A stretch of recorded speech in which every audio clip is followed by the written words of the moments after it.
ओम नमो भगवते वासुदेवाय। ओम नमो भगवते वासुदेवाय। ओम नमो भगवते वासुदेवाय। नारायणं नमस्कृत्यं नरं चैव नरोत्तमं देवीं सरस्वतीं व्यासं ततो जयमुदीरये। नष्टप्रायेषु भद्रेषु नित्यं भागवत सेवया भगवतीरुत्तम श्लोके भक्तिर्भवति नैष्टुकी।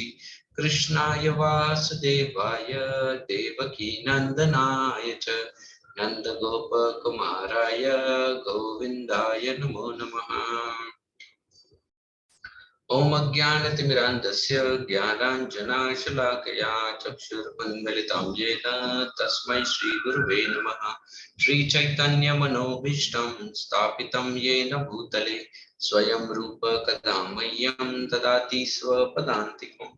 वन्देऽहं श्रीगुरु श्रीयुतापदकमलं श्रीगुरून् वैष्णवांश्च श्रीरूपं साग्रजातं सहगना रघुनाथान्वितं तं सजीवं साद्वैतं सावधूतं परिजनाः सहितं कृष्ण चैतन्यदेवं श्री राधा कृष्ण पदान् सहगना ललिता श्री विशाखान्वितं च नमो विष्णुपदाय कृष्णप्रेष्ठाय भूतले श्रीमते गोपाल कृष्ण गोस्वामी नित्यनामिने प्रभुपादस्य साहित्यं यः प्रकाश वितीर्य च प्रचारं कृतवान् साधु भागवतपदाय ते नमः। नमो विष्णुपदाय कृष्णप्रेष्ठाय भूतले श्रीमते भक्तिवेदांत स्वामी नित्यनामिने नमस्ते सारस्वते देवे गौरवाणी प्रचारिणे निर्विशेष शून्यवादी पाश्चात्य देश तारिणे नमो महावदन्याय कृष्ण प्रेम प्रदायते कृष्णाय कृष्ण चैतन्य नामिने गौर विशेषे नमः। हे कृष्णा करुणा सिंधु दीनबंधु जगतपते गोपेशा गोपिका कांत राधा कांत नमोस्तुते। तप्त कांचन गौरंगी राधे वृंदावनेश्वरी वृषभानुसुते देवी प्रणमामि हरिप्रिये। वाञ्छाकल्पतरुभ्यश्च कृपा सिन्धुभ्येव च पतितानां पावनेभ्यो वैष्णवेभ्यो नमो नमः। जय श्री कृष्ण चैतन्य प्रभु नित्यानंद श्री अद्वैत गदाधर श्रीवासादि गौर भक्त वृंद। हरे कृष्णा कृष्ण कृष्णा हरे हरे हरे राम राम राम हरे हरे। मुखं करोति वाचालं पङ्गुं लङ्घयते गिरिं यत्कृपा तमहं वन्दे श्रीगुरुं दीनतां।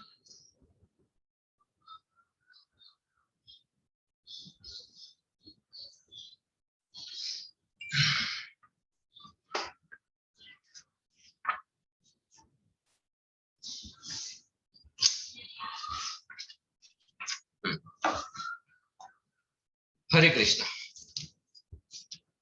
तो पिछली बार हम लोगों ने चर्चा की थी कि किस प्रकार से भगवान रामचंद्र चित्रकूट से दंडकारण्य के तरफ अब वो आगे बढ़े। आगे बढ़ने के पश्चात उन्होंने अलग अलग ऋषि मुनियों के आश्रम में निवास किया। लगभग उन्होंने वहां पर 10 साल व्यतीत किए थे दंडकारण्य में। और उससे पहले 3 साल चित्रकूट में और फिर दंडकारण्य में आने के बाद 10 साल पंचवटी एंड अराउंड वो बाकी के जो आश्रम है उधर उन्होंने व्यतीत किए। और उस दरमियान भगवान रामचंद्र ने ऋषि मुनियों की जो पीड़ा थी जो उनके साथ राक्षसों द्वारा दुर्व्यवहार हो रहा था, राक्षस जो उनको परेशान कर रहे थे, अनेक ऋषि मुनियों की हत्या हो रही थी, उनके जो धार्मिक कार्य है उसमें विघ्न उत्पन्न कर रहे थे ये राक्षस लोग। तो उन सब से सहायता, उन सब से एक प्रकार की सुरक्षा प्राप्त करने के लिए जब ऋषि मुनियों ने भगवान रामचंद्र का आश्रय लिया, तब भगवान रामचंद्र ने उनको वचन दिया। एक्चुअली भगवान रामचंद्र क्रोधित हो गए थे जब उन्होंने देखा कि किस प्रकार से ऋषि मुनियों की बेरहमी से हत्या हो रही है। तो उन्होंने वचन दिया था कि मैं इस धरती को अब राक्षस रहित कर दूंगा। माता सीता फिर उनको समझाती है कि उनको बिना वजह हत्या नहीं करनी चाहिए। तब भगवान रामचंद्र ये भी बताते हैं कि जो जो व्यक्ति आतंकी नहीं है, जो परेशान नहीं कर रहा है, उसकी वो हत्या नहीं करेंगे, लेकिन अधिकांश जो राक्षस है, जो परेशान कर रहे हैं, उन सबकी भगवान रामचंद्र हत्या कर देंगे। और फिर भगवान रामचंद्र ने चित्रकूट से निकलते समय ये तैयारी भी कर ली थी कि अब आगे उनको किस प्रकार से रावण को मारने की तैयारी करनी है। तो तब उन्होंने ओरिजिनल माता सीता को अग्नि को समर्पित करके छाया, जो उसकी छाया थी माता सीता की, उसको वही रामचंद्र के साथ थी। तो अब आज जो हम लोग चर्चा करेंगे कि किस प्रकार से, हाँ, फिर हमने चर्चा की थी कि किस प्रकार से भगवान राम और लक्ष्मण को देखकर शूर्पणखा वहां पर पहुंची थी, और शूर्पणखा वहां पर पहुंचने के बाद उसने भगवान जिज्ञासा की थी भगवान से कि आप मुझसे विवाह कीजिए। एक्चुअली ये जो प्रसंग है, शूर्पणखा का प्रसंग, ये बहुत इंटरेस्टिंग प्रसंग है, क्योंकि मैं जब पढ़ रहा था तो तब मैं इसको कृष्ण लीला के साथ थोड़ा रिलेट कर रहा था, और मैंने सोचा कि कृष्ण लीला में भले वो कुब्जा राक्षस ही नहीं थी, लेकिन उसने भी भगवान से एक प्रकार की जिज्ञासा की थी कि मुझे आपका सहवास चाहिए, ओके, संग चाहिए आपका। तो भगवान श्री कृष्ण ने उनको डांटा फटकारा नहीं था, लेकिन उनके मन की शुद्धता भगवान ने की थी। वो कथा आती है, कुब्जा की कथा, अगर हम पढ़ते हैं कृष्ण लीला में। तो मैं सोच रहा था कि शूर्पणखा ने भी भगवान से इच्छा प्रकट की है कि मैं आपको पति के रूप में प्राप्त करना चाहती हूँ। वो भी आकर्षित हो चुकी थी भगवान रामचंद्र के प्रति। तो भगवान रामचंद्र के प्रति अगर आकर्षित हुई है तो इसमें प्रॉब्लम क्या है? She should also be purified, एक तरह से देखा जाए तो। लेकिन शूर्पणखा के जो बर्ताव है, उस बर्ताव में अगर आप देखोगे, शूर्पणखा को भगवान रामचंद्र के प्रति आकर्षण नहीं था, उसको सिर्फ एक देह के प्रति आकर्षण था। इसीलिए जब भगवान रामचंद्र ने शूर्पणखा को दूसरा विकल्प दिया कि मैं तो तुमसे विवाह नहीं कर सकता, तुम मेरे भाई के पास जाओ, तो वो तुरंत तैयार हो गई। She did not think twice कि नहीं नहीं नहीं, मुझे तो आपसे प्रेम हुआ है, मैं उसके पास कैसे जा सकती हूँ। नहीं, she was ready for anything. तो बेसिकली हम लोगों को पता चल, मतलब ये घटना से अगर हम लोग थोड़ा सा इसके ऊपर विचार करेंगे तो समझ में आता है कि दिस वॉज नॉट लव, या जैसे बोलते ना लव एट फर्स्ट साइट हो गया था क्या शूर्पणखा को हवे में उड़ते उड़ते, तो ऐसा कुछ नहीं था। इट वॉज प्योर लस्ट, और वो लस्ट ही था जिसके वजह से शूर्पणखा ने ऐसा बुरा कार्य किया, जिसमें वो माता सीता के ऊपर उसने प्रकोप प्रकट किया और उनको मारने की चेष्टा की। और तब लक्ष्मण ने उनको सजा के वश में उनके नाक और कान, ये दो चीजें काट दी है एक्चुअली। अब ये काटने के बाद शूर्पणखा उनके भाइयों के पास गई, खरदूषण के पास जाती है, खरदूषण और त्रिसरा, ऐसे तीन ये, और इनका भी वध भगवान श्री रामचंद्र कर देते हैं। और इसके बाद में उनमें से एक असुर बचता है जिसका नाम था अकंपन। ये अकंपन दौड़ते दौड़ते रावण की सभा में जा पहुंचता है। रावण को जाके वो सब इंफॉर्मेशन देता है। रावण पूछता है कि तू यहाँ पर अभी क्या कर रहा है? तो वो कहता है कि आपको पता नहीं, आपने जो पूरा आर्मी जनस्थान में खड़ा किया था, Janasthan is like a border, you know, so Janasthan is like a border, you know, for Ravan, कि वहां तक उसकी सीमाएं फैली हुई थी और सीमाओं की रक्षा ये तीन भाई कर रहे थे। ऑफकोर्स एक बड़ी आर्मी के साथ थे और बड़े शक्तिशाली भी थे। तो अकंपन ने जाके बोला कि अरे बाबा आपकी बॉर्डर खतरे में है, अब तो गई आपकी बॉर्डर। रावण ने कहा कि क्या हुआ, किसने किया? तो अकंपन ने बोला कि दो वनवासी मनुष्य है। तो रावण ने पूछा इनके साथ और कोई है? मतलब you know, it is difficult to understand, दो मनुष्य, यू नो, इतने बड़े राक्षसों की वध करेगा, और सिर्फ अकेले नहीं थे ये राक्षस, उनके साथ प्रचंड बड़ी सेना भी थी, तो सबका संहार करने के लिए कोई और मदद के लिए था? बोले नहीं नहीं, कोई नहीं था। और दोनों छोड़ो, एक ने ही किया, दूसरा तो वैसे ही पीछे बैठा था, क्योंकि भगवान रामचंद्र ने जब खर और दूषण आए थे तब भगवान रामचंद्र ने लक्ष्मण को बोला कि लक्ष्मण तुम सीता को लेकर अंदर कुटीर में चले जाओ और उसकी रक्षा उधर करो, मैं अकेला बाहर खड़े रहकर इनसे निपटता हूं। और भगवान रामचंद्र ने 1 घंटे में सबका काम तमाम कर दिया था। 1 घंटे में पूरा 14,000 आर्मी ऑफ खर दूषण, और त्रिशरा, इन तीनों का भी वध करके 1 ही घंटे में ये पूरा काम निपटा दिया था। तो अकंपन ने ये पूरा जब वार्तालाप उसमें बताया, तब रावण ने पूछा कि तुम गए क्यों मारने को? मतलब यू नो, ऐसा क्या हुआ था कि वो राम और लक्ष्मण को आके तुमको मारना पड़ा? बोले उन्होंने कुछ नहीं किया, हम ही लोग गए थे उनको मारने के लिए। तब तो रावण बोला फिर तो ठीक है, मतलब उसने तो अपना सेल्फ डिफेंस में मारा है ना, तो प्रॉब्लम क्या है? ठीक है, मतलब तुम उनके ऊपर अटैक करने गए थे, उसने बेचारे ने सेल्फ डिफेंस किया, ओके, नो प्रॉब्लम। अब जब ये किया और रावण शांत हो गया, तब उस सभा में पहुंचती है शूर्पणखा। और शूर्पणखा जब ये देखती है कि मेरे भाई को तो कुछ क्रोध ही नहीं आ रहा है, तब वो आकर इतने भयंकर शब्दों का उच्चारण करती है कि तुम्हारा धिक्कार है, तुम अपने आप को त्रिलोक के स्वामी कहते हो और इस सिंहासन के ऊपर बैठे हो, लेकिन तुम्हारी शक्ति बहुत क्षीण है, उसके सामने तुच्छ है, ये है वो है, सब ऐसे बड़े बड़े शब्दों से रावण का लेफ्ट राइट धिक्कार करती है शूर्पणखा। लेकिन इतना सब सुनने के बाद भी रावण बोलता है कि नहीं, पता है मेरे को, यू नो, अल्टीमेटली एक स्त्री का स्वभाव बोल रहा है, इसलिए रावण बोलता है कि मैं कोई, यू नो, इतना दिल पे नहीं लेने वाला हूं तुम्हारी बात। अब शूर्पणखा सोचती है कि अरे मैंने अपने वचनों से इसको उत्तेजित करने की चेष्टा की है, लेकिन रावण के ऊपर कोई प्रभाव नहीं हो रहा है। तब शूर्पणखा जो है वो दूसरा अस्त्र निकालती है, और वो है रावण के काम को वो उत्तेजित करना प्रारंभ करती है। अब वो अपनी कहानी बनाती है। ओके, शूर्पणखा अपनी कहानी बनाती है। वो कहती है रावण तुमको क्या लगता है मैं वहां पर किस लिए गई थी? मुझे कोई दूसरा काम धंधा नहीं है। वो कहती है मैं वहां पर सिर्फ तुम्हारे लिए उस सीता को प्राप्त करने गई थी।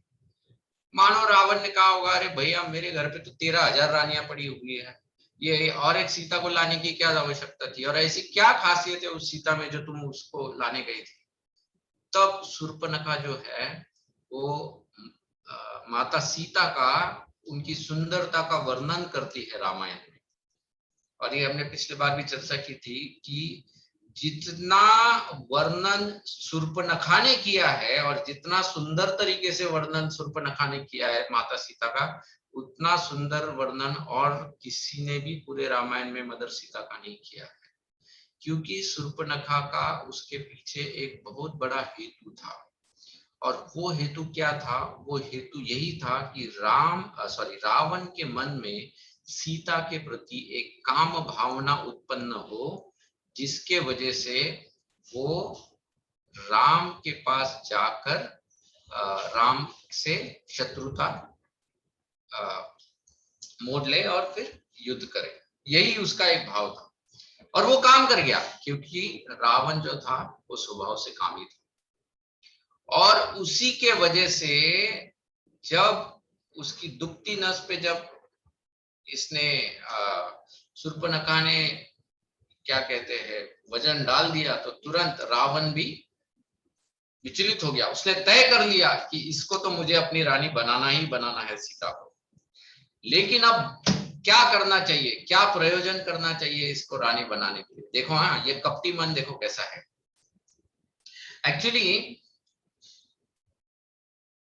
ये रावण जो है, इसने पूरे उसका जो मंत्री सभासद है उनके साथ चर्चा की कि मुझे बताओ अब ये सीता को मुझे बंदी बनाने के, बंदी नहीं बट मेरी रानी बनाने के लिए, उसको अगवा करने के लिए मुझे क्या करना चाहिए। रावण के अनेक मंत्री थे, कुछ मंत्रियों ने उनके सहयोग में उनको और प्रेरित किया कि हाँ हाँ करना चाहिए, ये करना चाहिए, वो करना चाहिए। लेकिन उसके अलावा कुछ मंत्री ऐसे थे जैसे विभीषण और उनके कुछ सहायक जो थे, उन्होंने रावण को धर्म का मार्ग बताने की चेष्टा की। उन्होंने रावण को समझाया कि कैसे ये जो कार्य है ये अधर्मिक कार्य है। रावण, तुम जो भी करना चाहते हो वो अधर्म वाला कार्य है। इससे तुम्हारी जो कीर्ति है वो कीर्ति पूरी की पूरी क्षीण हो जाएगी। सिर्फ कीर्ति नहीं क्षीण हो जाएगी, पूरा तुम्हारे राक्षस वंश का नाश हो जाएगा रावण, इस तुम्हारी एक गलती की वजह से। इसलिए तुम्हारे अंदर ये जो हट है, इस हट को निकाल दो। विभीषण ने तो अलग अलग प्रकार के जो श्राप रावण को प्राप्त हुए थे, और खास करके रघुवंशियों से जुड़े हुए जो श्राप थे, उन सब श्रापों को भी उन्होंने गिनवाया। लेकिन इसके बावजूद रावण जो था उसको स्वीकार करने को तैयार नहीं था। एंड यही हमारे लिए एक बहुत बड़ा लेसन है। बताया जाता है, देखो हम लोगों ने जब पढ़ाई लिखाई की, हमारी जो शिक्षण प्रणाली थी, उस शिक्षण प्रणाली में बुद्धिमान उस व्यक्ति को कहा जाता था कि जिसके दिमाग में सबसे ज्यादा इंफॉर्मेशन स्टोर होता था, जो हर चीज का जवाब तुरंत दे पाता था, उसको बुद्धिमान माना जाता था। ये समझा जाता था कि इसके पास बुद्धि का भंडार है, इसके पास हर प्रकार का ज्ञान है।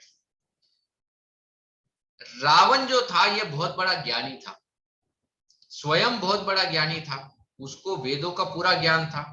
उसके अलावा उसको अलग अलग मंत्रियों ने सही ज्ञान भी दिया था, राम के शक्ति का पूरा अनुमान भी दिया था। इसके बावजूद जो है रावण जो निर्णय लिया वो गलत लिया। दैट इज वाई वो बोलते हैं कि information is not important, but what you do with the information is important. Intelligence उसको कहते हैं, बुद्धिमान उसको कहते हैं जिसके पास सिर्फ ज्ञान नहीं है, लेकिन उस ज्ञान द्वारा वो किस प्रकार के डिसीजंस लेता है, निर्णय लेता है अपने जीवन में, उसको बुद्धिमान कहा जाता है। सिर्फ ज्ञान है लेकिन सही तरीके से अगर वो निर्णय नहीं ले पा रहा है तो वो व्यक्ति बुद्धिमान नहीं हो सकता है।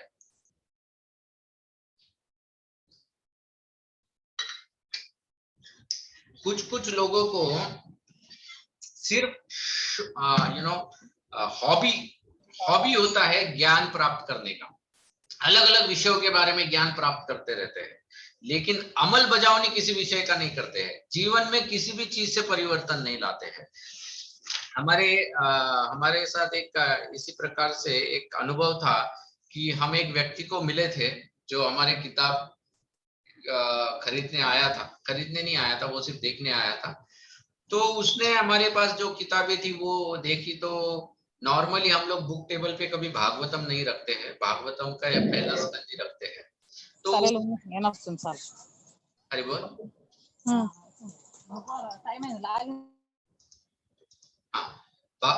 तो भागवतम का एक ही स्कंद रखते हैं लेकिन बाकी किताबें रखते हैं। तो उसने बाकी किताबें देखी, उसने कहा इसके अलावा आपके पास कुछ है क्या? तो हमने कहा देखो ये भागवतम है, इसके जैसे ऐसे 18 और किताबें हैं हमारे पास, तो भागवतम का पूरा स्कंद है।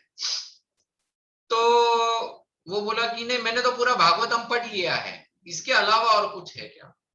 तो मैं तो नया था उस वक्त भक्ति में, मुझे ज्यादा नहीं पता था भागवतम के अलावा भी और कुछ होता है, खास करके इस्कॉन के संदर्भ में।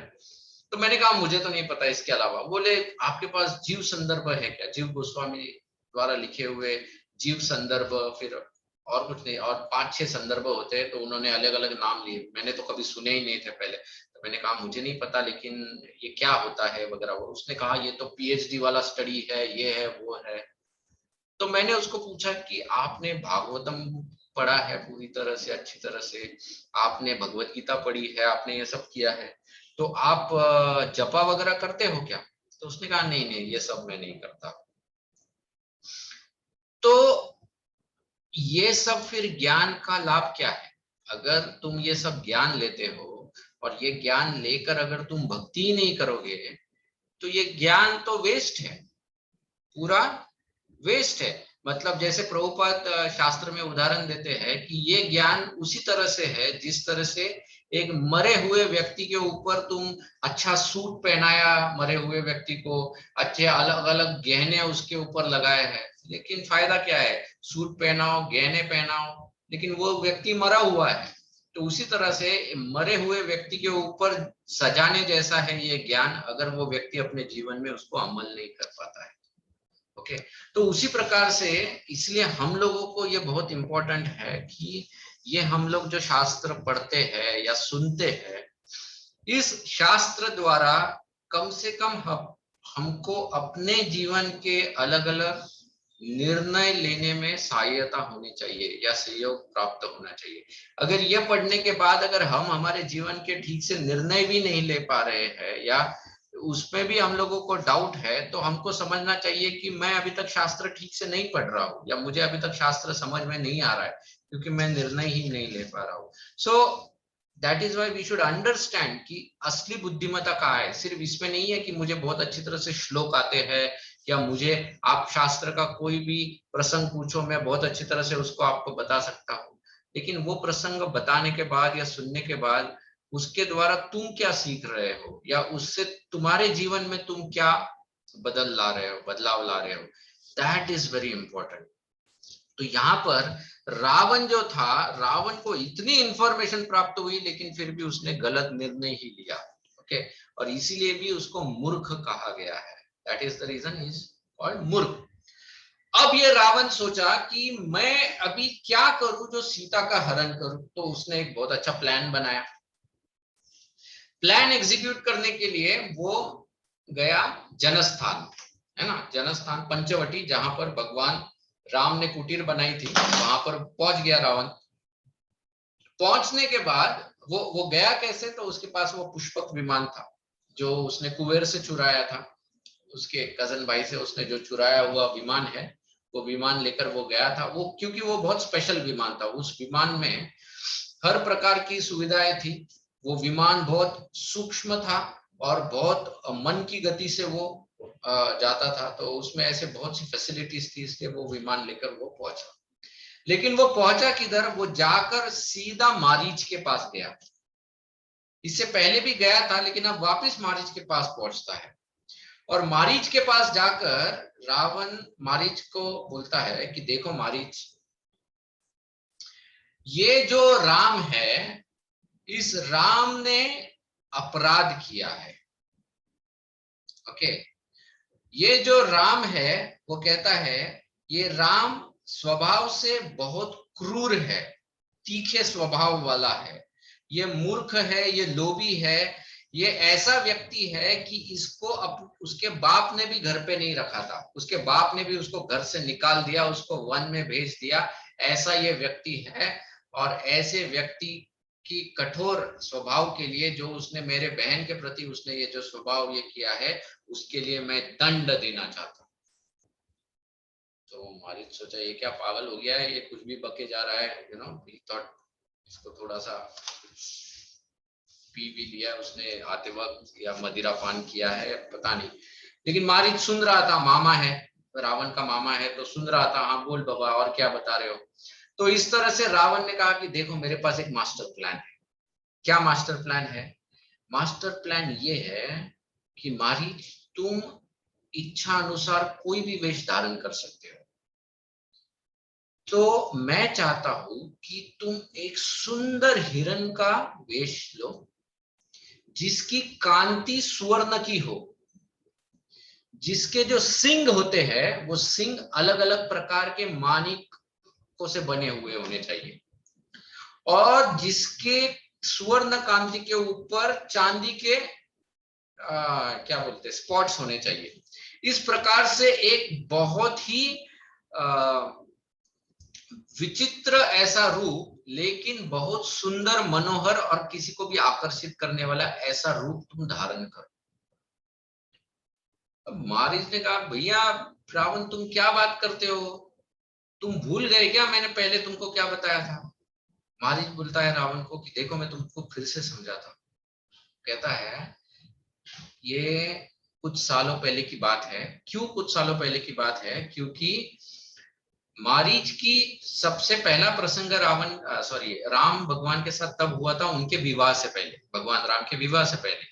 भगवान राम का विवाह हुआ, विवाह के कुछ साल बाद भगवान राम को वनवास भेजा गया, उसके बाद में 3 साल उन्होंने चित्रकूट में निकाले, उसके बाद 10 साल उन्होंने पंचवटी में निकाले हैं, और अब रावण आया है। मतलब ऑलमोस्ट 13-14 साल हो चुके हैं, राइट।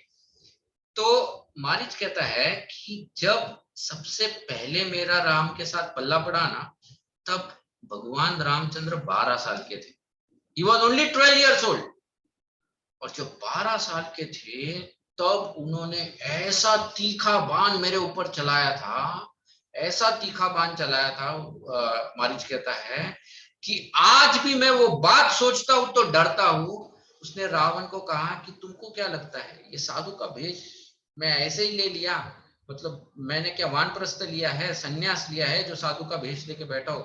मारीच ने कहा मैं कोई साधु वाधु नहीं हूं, मैं इधर राम से डर डर के इधर बैठा हूं कि कहीं उसने मुझे देख लिया तो समझ जाएगा ये असुर है तो मुझे मार देगा, इसलिए भेष लेके मैं बैठा हूं। मैं पागल हूं जो साधु का भेष लेके इधर कोने में एक पेड़ के नीचे बैठ गया हूं। तुम भी बैठ जाओ इधर चुपचाप ना। मारीच ने बहुत समझाया रावण को। मारीच ने कहा अभी तो मेरी स्थिति ऐसी है कि राम अक्षर का कोई र भी बोल देता है ना, तो र बोलते ही मेरे शरीर में कंपन आ जाता है, मैं तो थरथरने लगता हूं, मुझे डर लग जाता है कि कहीं राम आके मुझे मार ना दे। और तुम मुझे अब कहते हो कि हिरण बन के उसके सामने नाचो। अरे हिरण बन के अगर मैं नाचूंगा वो तो क्षत्रिय है, सबसे पहले बाण मार देगा मुझे। रावण ने कहा कि देखो भैया अभी तुम्हारे पास तो कोई you have no choice, you know. अगर राम नहीं मारेगा तो मैं मार दूंगा, you know, you have no choice. या तो तुम राम के हाथों मरो या फिर मेरे हाथों मर जाओ। अब मैं तुमको यू नो दूसरा कोई विकल्प नहीं दे रहा। तब वाल्मीकि रामायण में मारीच द्वारा रावण को बहुत शिक्षाएं दी है। यू नो मारीच रावण को कहता है अरे रावण तुम तो कोई गुप्तचर भी नहीं रखते हो, यू नो, निश्चय ही तुम रामचंद्र को बिल्कुल ही नहीं जानते। अरे वे पराक्रमोचित गुणों में बहुत बड़े चढ़े तथा इंद्र और वरुण के समान है। वो कहते हैं अरे मैं तो चाहता हूं कि समस्त राक्षसों का कल्याण हो, कहीं ऐसा ना हो कि रामचंद्र पूरे राक्षसों से इस धरती को शून्य बना दे, राक्षस शून्य बना दे। और फिर मारीच ये भी कहता है कि तुम जो मुझे बता रहे हो कि रामचंद्र को उनके पिता ने निकाला था, ये सब गलत है। तुम या तो मन घड़ित बता रहे हो या किसी ने तुम्हारे कान में गलत इंफॉर्मेशन दी है। वो कहते हैं मैं तुमको बताता हूँ रामचंद्र को तो ना तो पिता द्वारा त्यागे या निकाले गए थे, ना उन्होंने किसी धर्म की मर्यादा का उल्लंघन किया था। वे ना ही लोभी है, ना दूषित आचार विचारने वाले हैं। वे और उनके जीवन में कोई कलंक भी नहीं है। ओके। फिर वो रावण को ये भी प्रेरित करता है। वो कहता है कि तुम्हारे मन में ये क्या विचार आया है कि सीता का हरण करोगे, राम को दौड़ाओगे, है ना। रावण ने पूरा प्लान बताया था मारीच को। उन्होंने कहा था कि तुम हिरण करके दौड़ो, जैसे ही सीता सीता मांग करेगी कि मुझे हिरण चाहेंगे तो भगवान राम तुम्हारे पीछे दौड़ेंगे, तो तुम जल्दी से वन में कहीं तो घुस जाना और घुस के तुमको फिर जहां जाना है वहां चले जाना। ओके। राम जब गहरे वन में चले जाएंगे तब तुम सिर्फ जाते जाते एक जोर से आवाज लगाना, हे सीते हे लक्ष्मण। लक्ष्मण की आवाज में सिर्फ आवाज निकालना और भाग जाना उधर से। फिर लक्ष्मण भी उधर से निकल जाएगा तो मैं सीता को लेके हरण कर दूंगा। मारीच ने कहा कि अरे इतना उपद्रव क्यों कर रहे हो, तुम अपने आप को शक्तिशाली मानते हो ना, तो जाके राम के साथ युद्ध करो और मारो राम को, और मार के फिर तुम सीता का हरण कर लेना, तुमको जो करना है वो कर लेना, पहले सीता राम के साथ युद्ध तो करो। रावण कहा नहीं बाबा नहीं, एक मैं जैसा प्लान बताया वैसे ही करना है और इसमें कोई चेंज नहीं करना है, तो तुम चुपचाप जाकर हिरण बनो। अब वाल्मीकि रामायण में फिर ये श्लोक भी आता है जिसमें मारीच जो है वो कहता है कि अरे रावण, तेरे हाथों कौन मरना चाहेगा, इससे अच्छा तो ये है कि मैं उस राम के हाथों मारा जाऊं, तो ठीक है मैं हिरण बनने को तैयार हूं। ओके, कभी कभी ये प्रश्न आता है, एंड आप लोगों के मन में आया आता है या नहीं पता नहीं, लेकिन मेरे मन में तो ये आया था जब मैंने रामायण देखा था, सुना था मेरे दादी से, कि ये मारीच जो था ये असुर होने के बावजूद इसको राम के हाथों से मृत्यु प्राप्त हुई, और उसके विपरीत हमारे जो जटायु थे वो इतने राम भक्त होने के बावजूद उनको रावण के हाथ से मृत्यु प्राप्त हुई। तो ये तो आई थॉट ये तो गलत है, मतलब ये क्या है, मतलब एक जो पुण्यवान है उसको असुर के हाथ से मरना पड़ा, और ये देखो ये पापी व्यक्ति है और ये पापी व्यक्ति को भगवान के हाथों से मरण प्राप्त हो गया, तो ऐसा क्यों। लेकिन हमको समझना चाहिए कि इन दोनों की गति एक नहीं हो सकती है। मारीच जो था, ये मारीच को भले ही भगवान के हाथों से मृत्यु प्राप्त हुई थी, लेकिन मारीच सेवा रावण की कर रहा था, वो भगवान की सेवा नहीं कर रहा था, वो सेवा रावण की कर रहा था उस समय। इवन मरते मरते उसने रावण की ही सेवा करते करते प्राण त्यागे, उसने रावण के बताए द्वारा लक्ष्मण को भी उधर बुला लिया। अगर उसके मन में तनिक भी एक परिवर्तित स्वभाव निर्माण हुआ होता, या वो भगवान रामचंद्र के प्रति उसको थोड़ा भी प्रेम अगर उत्पन्न हुआ होता, तो वो मरते वक्त वो लक्ष्मण को बुलाता ही नहीं एक्चुअली। लेकिन उसने अंत तक सेवा रावण की ही की है, भले वो रामचंद्र के हाथों मारा गया, ऑफ कोर्स उसके अंदर शुद्धता आई होगी, देयर ट्रांसफॉर्मेशन हुआ होगा, लेकिन उसकी और जटायु की गति एक नहीं हो सकती है। जैसे हमारे अनेक से आचार्य बताते हैं कि जरूरी नहीं कि भगवान के हाथों मृत्यु प्राप्त हो तो वो भगवान के धाम लौट जाता है। बहुत से ऐसे असुर होते हैं जो जो भगवान का जो निराकार रूप है, ब्रह्म ज्योति में भी चले जाते हैं, और ब्रह्म ज्योति में जाने के बाद फिर से वो कभी कभी या तो धरती पर आते हैं, फिर अगर भक्ति कर पाए तो फिर भगवत धाम लौटते हैं, या कुछ कुछ लोग उधर से भी लौट जाते हैं, दैट्स अ डिफरेंट थिंग। लेकिन जटायु के परिस्थिति में बात अलग थी।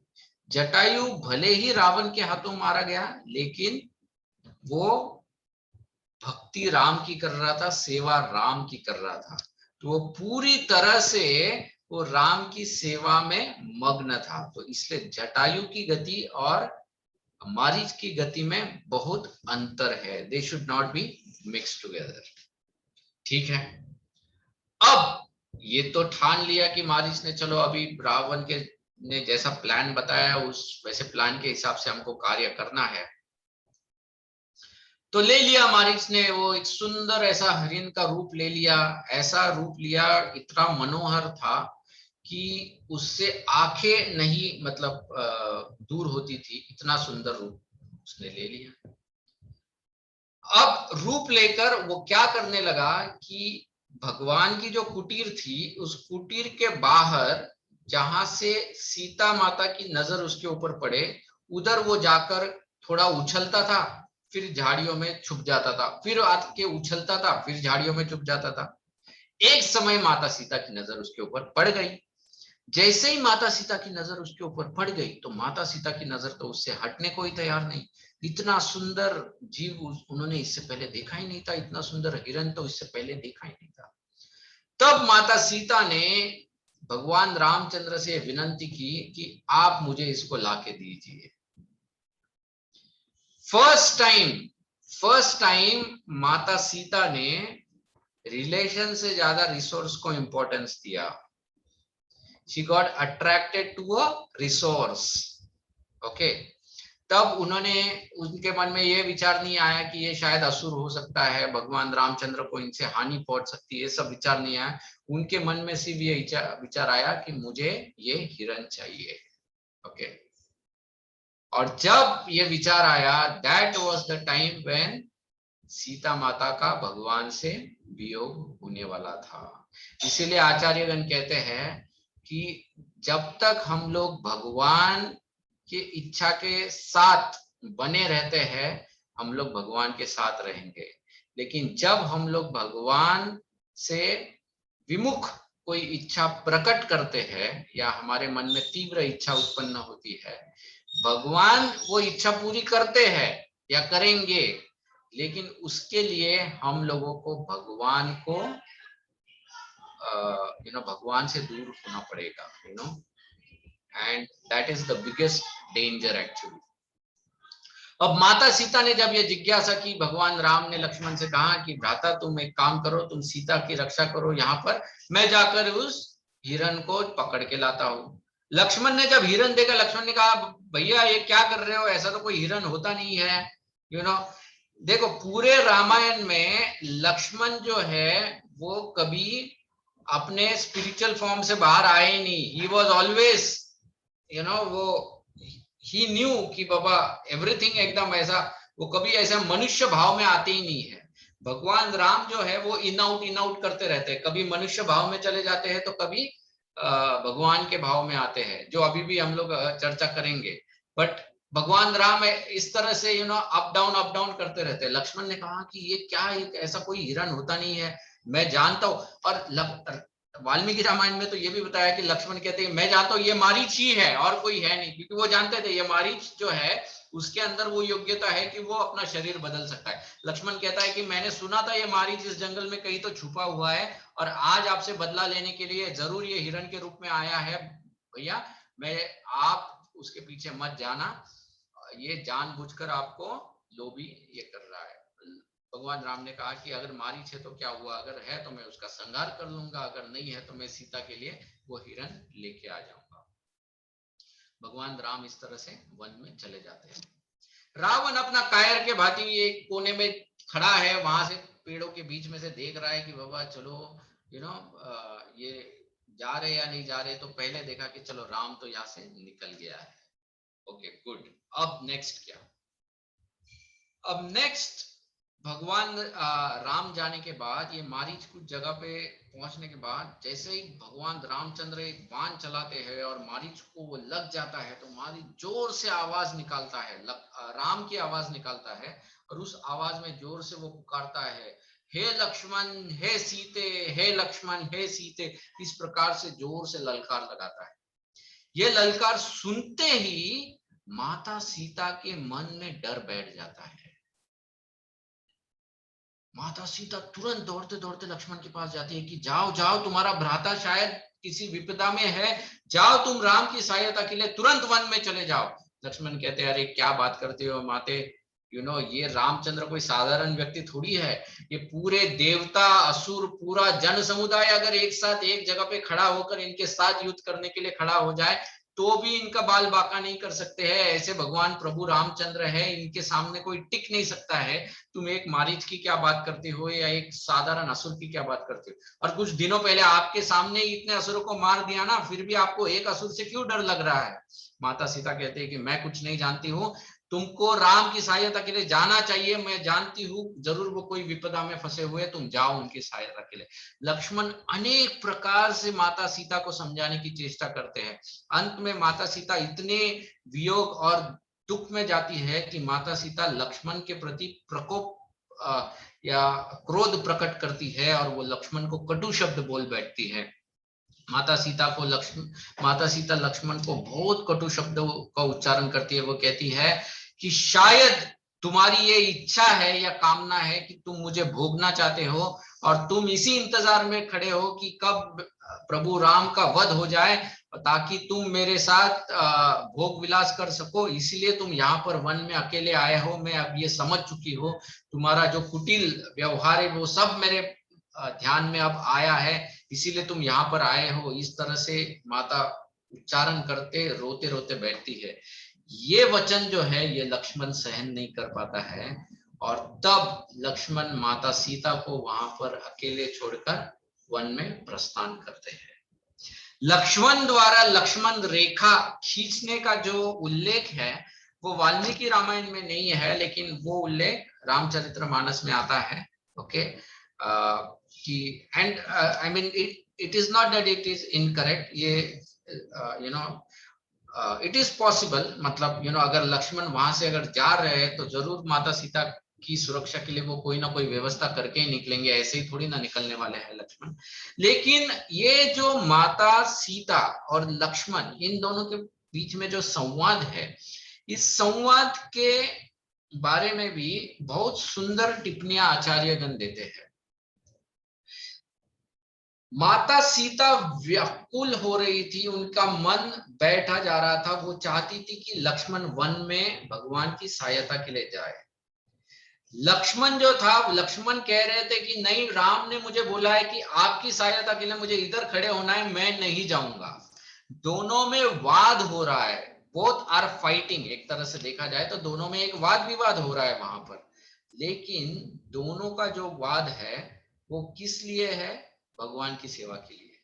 सीता चाहती है कि तुम वन में जाकर राम की सेवा करो, और भगवान और लक्ष्मण चाहते हैं, वो कह रहे हैं कि नहीं, राम की सेवा इसी में है कि मैं यहाँ पर खड़े रहूं के आपकी रक्षा करूं, क्योंकि ये राम का मुझे आदेश है। दोनों के मन में या दोनों का वाद का जो विषय है वे स्वयं, I mean there is no self motive behind this. दोनों का जो विषय है वो राम की सेवा ही है, and that is why it is very beautiful. इसलिए ये संवाद भी या जो वाद है ये भी बहुत सुंदर है, और इसमें से भी हमको सीखने जैसा है। कभी कभी इससे एक चीज तो ये सीख सकते हैं कि जब हमारा किसी दूसरे भक्त के साथ मतभेद हो तो जरूरी नहीं कि वो गलत है और हम सही है।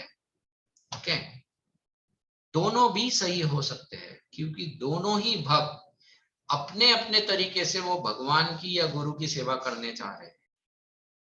ओके, तरीके में थोड़ा सा भिन्नता हो सकती है, या समझ में थोड़ी भिन्नता हो सकती है, but not necessary they both are wrong. Okay, लेकिन कौन सही है कौन गलत है हम दूसरे का तो नहीं समझ सकते हैं, लेकिन अपने आप को हमको चेक करना चाहिए कि अगर मैं किसी चीज के लिए, अगर मेरा भक्तों के साथ वाद हो रहा है, तो मैं जिस चीज के ऊपर हट करके बैठा हूं, क्या ये सिर्फ मेरा वैयक्तिक निर्णय है, क्या ये मेरी सिर्फ वैयक्तिक इच्छा है, या इसके द्वारा मैं भगवान की या गुरु की सेवा कर रहा हूं, या ये मेरा पर्सनल ईगो है। तो इस बारे में हम लोगों को सोचना चाहिए एक्चुअली।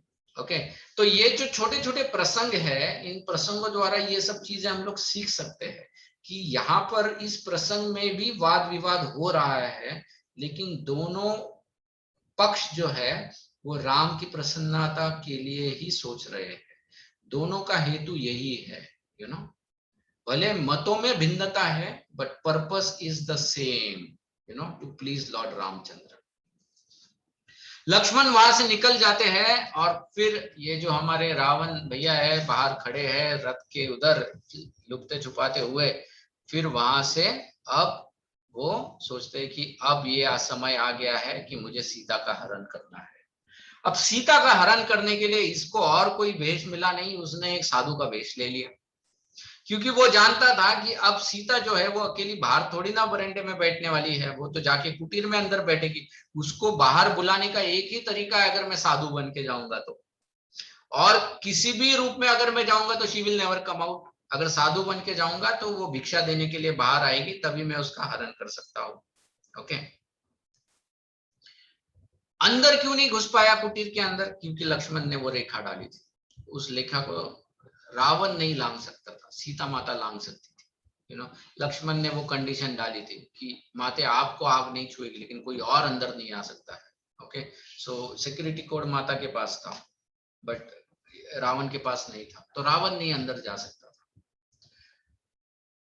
अब ऋषि का तो वेश ले लिया है, जाकर उधर जाके उसने बड़े से आंख लगाई कि हे माते, माते नहीं बोलता है, of course he will not call her mother, but कहता है कि भिक्षाम देई, ऐसे वो ललकार जब लगाता है तब माता सीता जो कुछ भी फल फूल जो उसने जमा किए वो लेकर बाहर आती है। और यहां पर बताया है कि रावण ने जब सीता को देखा, देखो अब तक माता सीता इससे पहले अनेक साधु ऋषियों से मिल चुकी है, और जितने भी साधु ऋषियों से वो मिल चुकी है उन सब ने अलग अलग प्रकार के माता को उपदेश दिए हैं, आशीर्वाद दिए हैं, अलग अलग तरीकों से माता का गुणगान किया है। रावण जो था ये भले ही उसने वेश बदला था लेकिन अपना स्वभाव बदल नहीं पाया। उसका जो अंदरूनी जो कैरेक्टर मूल स्वभाव है, उसका मूल चरित्र है, वो चरित्र बाहर आ गया। उस साधु के वेश में भी वो माता सीता का इस प्रकार से वर्णन करना चालू किया कि जिस तरह से कोई निर्लज व्यक्ति किसी स्त्री का वर्णन करता है, इस तरह से वर्णन उसने किया है। ये वाल्मीकि रामायण में दिया है। माता सीता भी ये सुनकर चौंक जाती है और माता सीता उनको टोकती भी है कि आपको शर्म आनी चाहिए कि एक साधु के भेष में आप इस तरह से बात करते हो, क्योंकि माता सीता अभी तक ये नहीं जान लिया था कि यह कोई राक्षस है। जब रावण ने अलग अलग प्रकार से प्रलोभन करने की चेष्टा की और उसने देखा कि अरे मैं हर तरीके से इसको अलग अलग प्रकार से उकसाए जा रहा हूं लेकिन she is not getting attracted, वो मेरे तरफ आकर्षित ही नहीं हो रही है, तो उसने सोचा कि मैं अपना डायनामिक फॉर्म जो है, अपना मूल स्वरूप में मैं आ जाऊंगा तो शायद ये मुझे देखकर एकदम प्रभावित हो जाएगी। तो तुरंत Ravan comes in his original form of Ravan, और उस रूप में जब वो आता है तो माता सीता बहुत डर जाती है।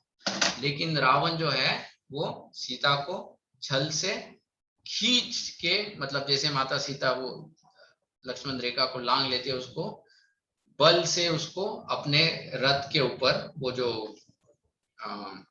पुष्पक विमान है, उस पुष्पक विमान के ऊपर आरूढ़ कर देते हैं और फिर उस पुष्पक विमान को आकाश में ले जाते हैं। माता सीता अलग अलग प्रकार से क्रोध प्रकट करती है, रावण को अलग अलग प्रकार से धिक्कारती है, उसको बहुत प्रकार से उसको वो कहती है कि तुम एक सुअर हो, तुम एक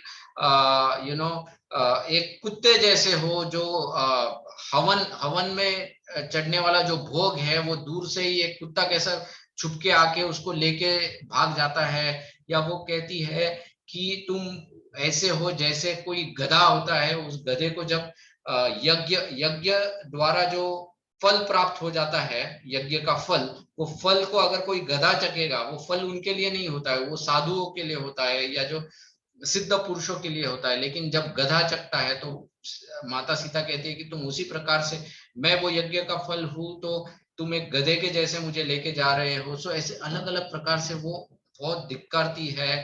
फिर वो रोती है, अपने आप को कोसती भी है। वो कोसती किस लिए है?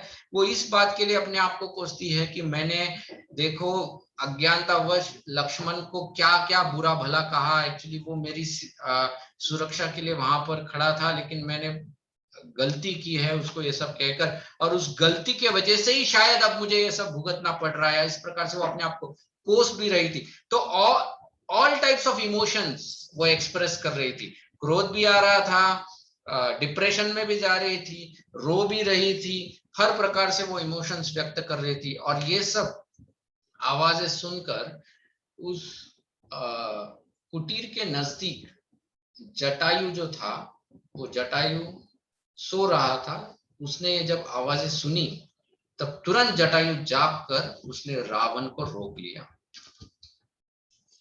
और रावण को रोकता है। और जटायु पहले रावण को फिर से जस्ट लाइक अदर्स हितोपदेश करता है कि अरे रावण क्या कर रहे हो तुमको शर्म आनी चाहिए, ये वो ऐसे अलग अलग प्रकार से। और इतना करने के बाद जब जटायु जान लेता है कि ये रावण सुनने वाला नहीं है, तब जटायु रावण को कहता है कि मैं भले ही अपने प्राण त्यागूंगा लेकिन तुमको यहाँ से सीता को नहीं जाने दूंगा, मैं तुम्हारे साथ युद्ध करूंगा। और प्रचंड भयंकर युद्ध होता है रावण और जटायु के बीच में। रावण को तो जटायु एक बार उस पुष्पक विमान से नीचे भी गिरा देता है। इतना प्रचंडशाली, इतना वेग से जटायु रावण के ऊपर प्रहार करता है। लेकिन रावण ऑफ कोर्स बहुत शक्तिशाली था जटायु से, और इसी वजह से वो एक समय में जटायु के पंखों को और उसके पैरों को काट देता है और उसको बहुत घायल करके जटायु फिर नीचे गिर जाता है।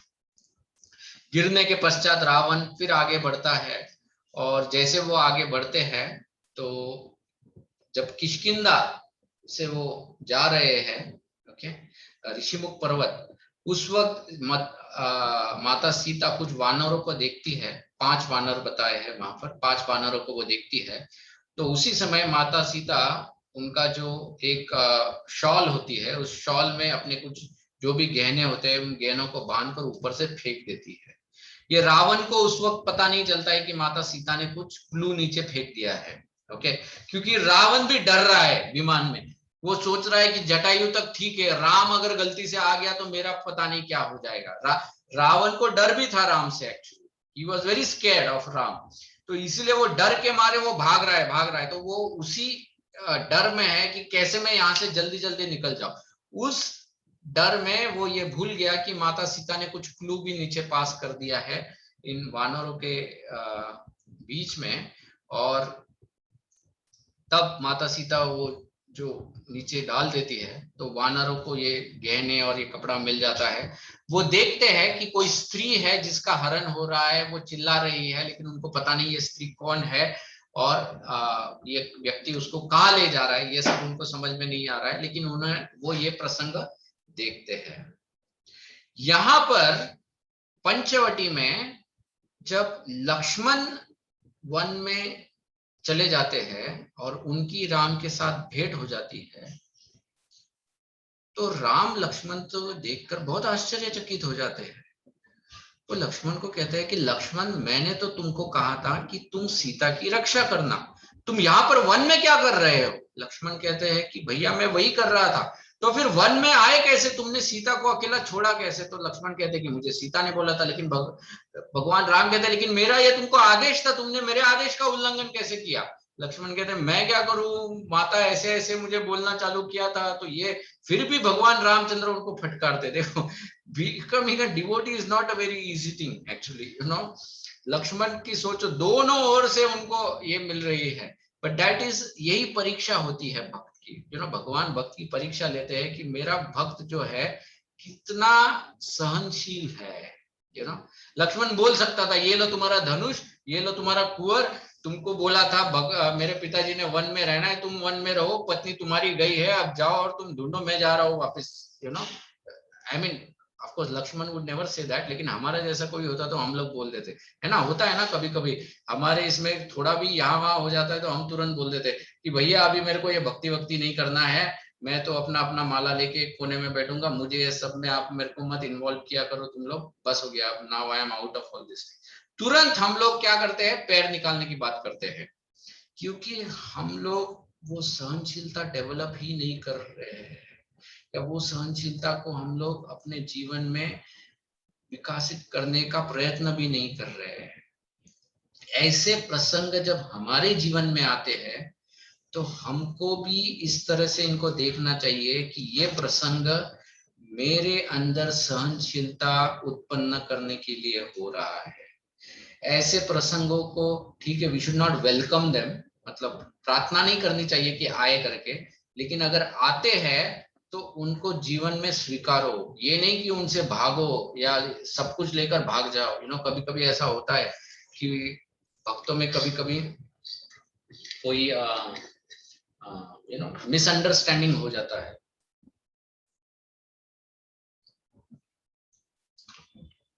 और मिसअंडरस्टैंडिंग होने की वजह से नेचुरली कभी कभी कोई भक्त गलत सिद्ध होता है, कोई सही सिद्ध होता है, और वो गलत भक्त को फिर कभी कभी यू नो सीनियर लोग कभी कुछ बोल देते हैं या ये होता है, तो तुरंत हमारा ईगो बहुत फ्लेयर अप हो जाता है। और वो होने के बाद तुरंत हमारे मन में ये आता है कि ये भक्ति से तो अच्छा ये था कि मैं पहले ही ठीक था, ये मेरे को इन लोगों से सुनने की क्या आवश्यकता है, ये लोग कौन है, यू नो, मेरा तो इन लोगों के साथ कोई रिश्ता भी नहीं है, तो why should I hear from them.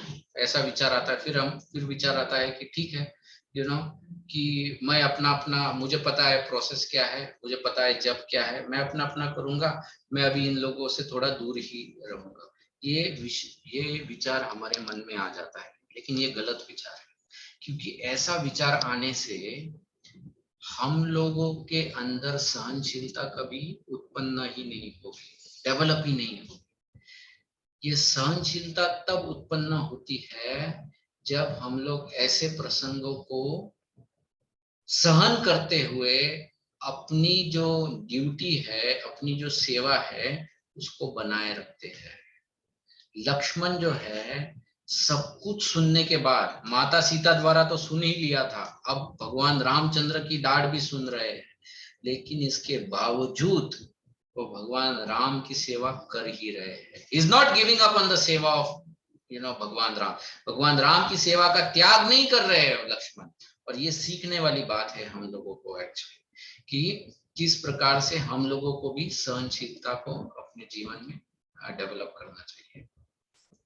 अब भगवान रामचंद्र जो है वो अलग अलग प्रकार के बुरे क्या बोलते हैं साइंस देख रहे हैं, ओमन्स साइंस जो भी है, कि कोई ना कोई, भगवान रामचंद्र लक्ष्मण को कहते हैं कि ये सब देखकर मैं गारंटी के साथ कहता हूं कि हम लोग जब वापिस कुटीर में जाएंगे, सीता वहां पर नहीं होगी। मुझे बिल्कुल विश्वास है कि कुछ ना कुछ गलत हुआ है, या तो सीता मारी गई होगी या सीता वहां पर होगी ही नहीं। दोनों भाई जब वहां पर पहुंचते हैं, तब पहुंचने के बाद वो देखते हैं कुटीर में, तो वहां पर सीता है ही नहीं। भगवान राम एक साधारण मनुष्य के जैसे बहुत विलाप करते हैं, रोते हैं, जमीन पे लेटते हैं, यहाँ वहां दौड़ते हैं, पेड़ों से आलिंगन करते हैं, पेड़ों को चिल्लाते हैं कि तुमने देखा है, इसने देखा है, उसने देखा है। इस प्रकार से एक पागल व्यक्ति जो बहुत आसक्त होता है, उस तरह से वो बर्ताव करते हैं। कोई भी व्यक्ति अगर उनको देखेगा तो सोचेगा कि अरे ये क्या हो गया है, ये तो बहुत चंगा इंसान था, अच्छी बुद्धि उद्धि होती थी, अब पागल के जैसा व्यवहार कर रहा है। लेकिन कभी कभी ये विचार आता है, एंड हमने शुरुआत में, रामायण के कथा के शुरुआत में जब सती माता की कथा के बारे में चर्चा की थी, माता सती ने भगवान का यही प्रसंग देखा था, और ये प्रसंग देखते ही माता के मन में भी ये शंका आई थी। तो ये स्वाभाविक है ये शंका आना। लेकिन अगर ये पूरा प्रसंग अगर हम लोग देखेंगे, मतलब जब ऐसा ये सब होता रहता है और थोड़ा आगे बढ़ते हैं, तब आगे बढ़ने के बाद भगवान रामचंद्र जटायु को देखते हैं, जटायु जो पूरी तरह से घायल पड़ा हुआ है, और जटायु को देखने के बाद जटायु से पूछते हैं, तो जटायु बताता है उनको कि मैं, वो रावण सीता का हरण करके लेके गया है, लेकिन पूरा बताने से पहले ही जटायु अपने प्राण त्याग देता है। हिंदी सिनेमा के जैसे कि वो बताने ही वाला होता है और प्राण निकल जाते हैं। अब देखो, अगर सच में भगवान राम एक आसक्त इंसान होते, एक विषयी होते, ओके, या पागल होते, तो वो जटायु की ओर ध्यान भी नहीं देते, वो तो माता सीता को ही ढूंढते रहते। लेकिन भगवान राम ने जटायु को अपने गोद में लिया था। गोद में लेने के बाद जटायु जब प्राण त्यागते हैं, भगवान राम लक्ष्मण को कहते हैं कि मेरे पिता जाने के बाद जितना दर्द हुआ, उससे ज्यादा दर्द आज मुझे जटायु के जाने का हो रहा है।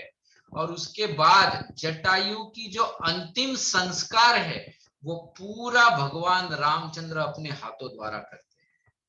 और ये सब करने के बाद भगवान राम वहां से आगे बढ़ते हैं।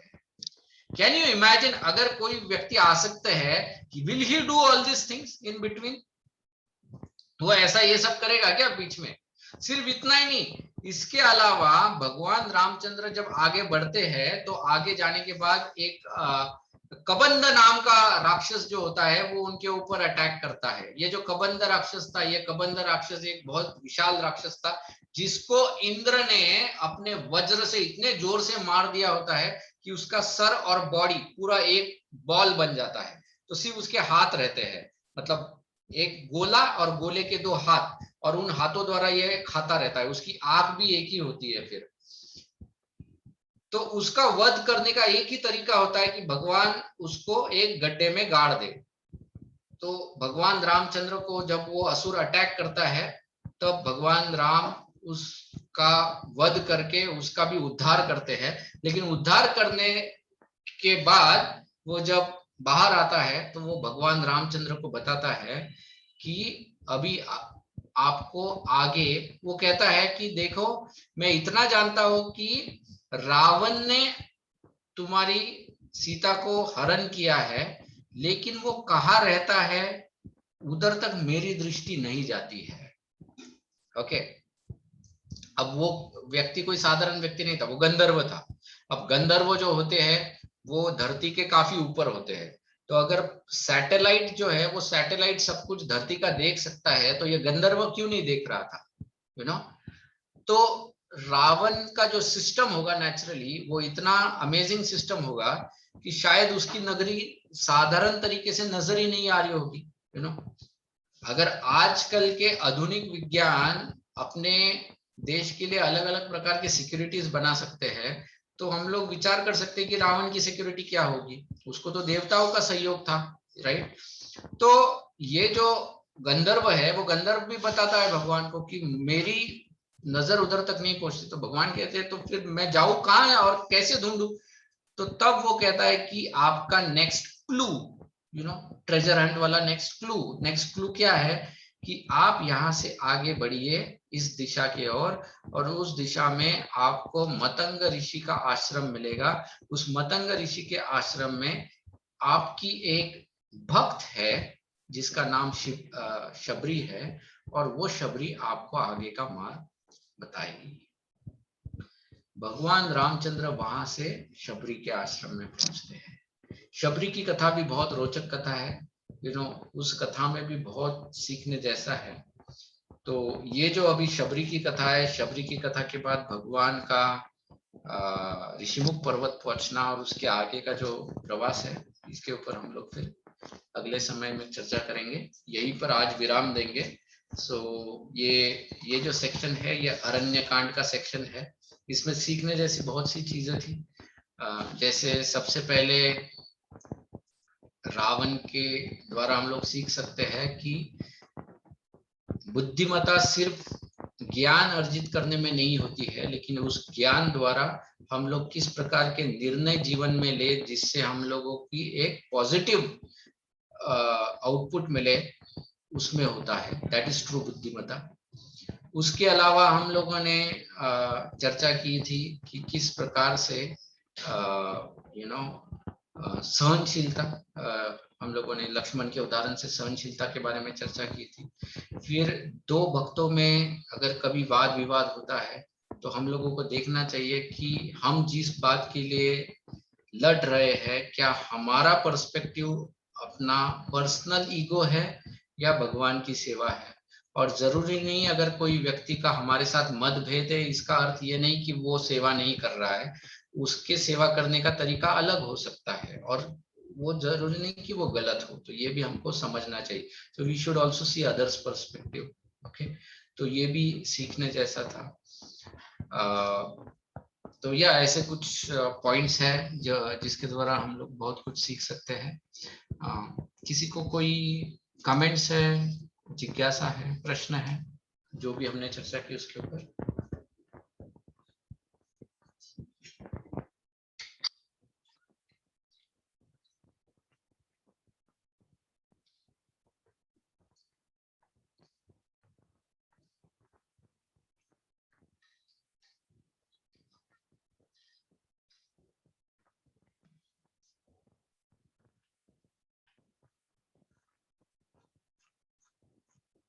ओके, ठीक है, धन्यवाद, thank you so much. Hare Krishna.